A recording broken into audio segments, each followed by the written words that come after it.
mobile per pocket per person. So that's like 2 mobiles per person, each of us. So that seems the most logical way to go forward as far as India is concerned.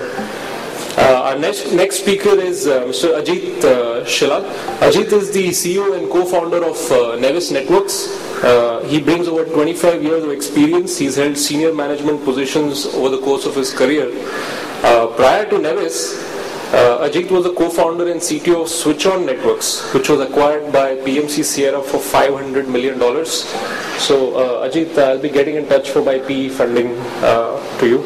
At Switch On, Shelat was the architect of high-performance deep packet classification technologies and algorithms. ASIC and packet processing architecture resulted in a number of patents and industry-leading inventions. So, really looking forward to a very in-depth technical talk on the cyber attacks now being used, the sorts of malware that we are seeing spread throughout the world, and the sorts of countermeasures that exist to protect our networks. So, Ajit, please. Thank you. I'm going to go a little fast. I have too many slides, and I may not go into too much detail about attacks and stuff, which so I'm going to talk about persistent security in the LAN, and this is a appropriate thing to do after the earlier 2 speakers. The first one talked about endpoint and the security issues which endpoints create, and of course authentication is one of the things which help us make sure that the right people get onto the network and don't do bad things. I think these are important aspects to be looked at, but people who want to do damage to an organization deliberately or otherwise are surely very much smarter, and we need to take care of more things. I will not spend too much time on these first few slides, but the point is there are large number of attacks and large variety of attacks which either bring the network down, make your network unusable, steal data, etc. And they're growing by leaps and bounds. So it is something which, like networking and all the associated benefits are good for us, they also bring with them a lot of problems. People actually, we do hear about lots of attacks, lots of damage done. Very rarely we hear about serious things like loss of millions or hundreds of millions of dollars worth, or loss of credit card info and all that stuff.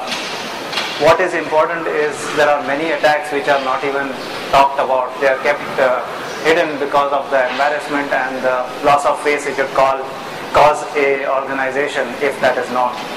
But there is a lot of information, there's a lot of sensitive data available on networks in an organization of various types, financial institutions, hospitals, etc., government, defense.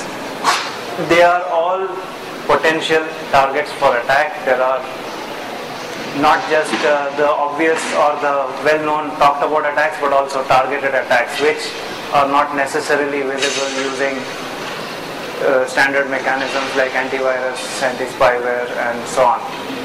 So I just put in a slide about configure, which did cause a lot of pain, and it has been rather hard to detect. Even now when we go around to various organizations, they are infected with one or the other version of configure, and it's pretty hard to detect in spite of people taking care of their networks quite well. I will not go into too much detail, but one of the things this thing does is, it does have various versions, so it is not easy to catch. They keep upgrading or changing their implementation. And other thing it does is it goes and disables the security on the PC. So even if you have stuff on your PC to protect your endpoint, you are still vulnerable. On the internet, if you ever went and looked for tools to help you attack any organization or computer or any such thing, you will find there are large number of tools available. So while hackers are pretty smart, you can also, people not so technically competent people can also put together attacks. So the point of showing all these slides is that there are many ways in which corporates can get attacked. there are well-known mechanisms for providing security in a network. I'll talk about some of them. Obvious ones are perimeter security. We have firewalls, intrusion prevention systems, we have antivirus for the gateway, checking all the emails coming in, you have VPN, you also have content filtering and so on. All of these provide security at the perimeter, and this is a very necessary kind of security mechanism. However, as has been mentioned before, the perimeter is really not so well defined these days. People can walk in with a USB device or just bring a laptop in or attack or enter the network through wireless medium. So, and people may do this deliberately or while being unaware. So actually all of these can effectively bypass the perimeter security. We have been told about endpoint security. There are all kinds of tools available, tools and products, OS patch management, antivirus, anti-spyware, personal firewall, etc. And these are again very valuable in keeping your network secure. These need to be there. However, there are a few issues which make the network vulnerable at certain windows. In a large organization or even a medium-sized one, you will see there are all kinds of logistical issues with getting patches updated, antiviruses updated in time. Also, there are windows in which the antivirus, anti-spyware is not quite up to date. The release is given by the AVAS people, especially in the few hours after a new kind of attack has been discovered. So these are periods when people or attackers can get into the network. And of course, if there are targeted attacks, then the antivirus, anti-spyware tools may detect but may not be able to detect these targeted attacks. And of course, if you have an insider who is got malicious intent, he can always take care of doing the right thing for him and create an attack within the network. Coming to, the first point, this endpoint is also part of network access control, making sure that the endpoint security posture is just right. Network access control also involves authentication. This is to know who is getting onto your network and knowing, who's allowed, who's not allowed, etc.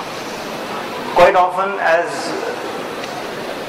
NAC does implement authentication, but it stops at once authentication has been done, then you are let loose and given free access to all the resources on the network. And in such a scenario, it is possible for a determined malicious user to go and do damage in terms of, bringing your network down or stealing information.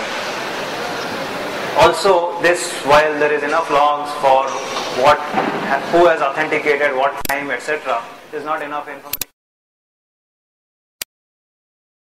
Number of laptops, handheld devices, etc., the perimeter, and finally, what is actually going on in the LAN to find out bad traffic going. So essentially, right now, focus on providing full security in what needs sort of strengthened. This is one of the views of Forrester, which also says the same thing, that while there is endpoint risk management, you do need to have post-connect security, which is identity-based. You do need to have access control, which is identity-based. You need to look for threats in the network as it's being used, and then you need to monitor and report everything that goes on. So you need to go well beyond the currently known definition of NAC or NAP, as the case may be. You need to know what is going on in the network all the time.